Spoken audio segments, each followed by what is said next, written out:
This issue isn't a new one for residents. They have gone to the polls several times for the same reason in the past. Julia Rose joins us live from Concord Town Hall, where voting has been happening all day. Julia, how has today gone so far?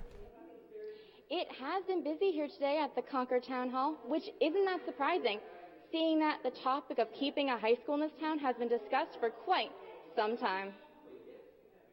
And once again in Concord, residents will be voting on whether or not to close the town's high school. The Concord voters decided by a narrow margin against the proposal to close the school. The town of Concord will once again vote on the future of their high school.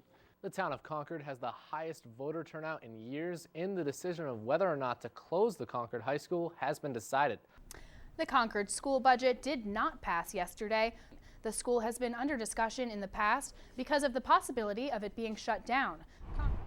For just over a decade now, Concord School has been under great pressure from the community in the town, and not in a good way.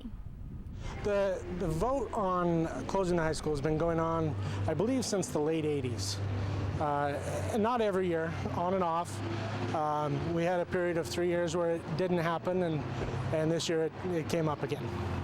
The high school portion of Concord School has been voted on more than once about what the fate of it will be. Students spent part of the day standing out in the town, holding signs saying, "Vote no and support the school." I have mixed feelings about it. I think that it's important for the kids to have their voices heard, but I also think by the time people go to vote, they've already made up their minds, and it could be a distraction to have the students there when we're trying to keep the high school open and they're not in school.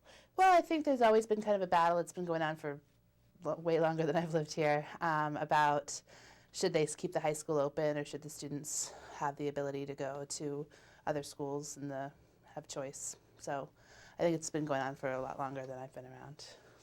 While the two sides of the debate have been around for a while, it doesn't seem like the town of Concord will ever come to an agreement. The only thing they can agree on is that they are trying to keep in mind what is best for the children.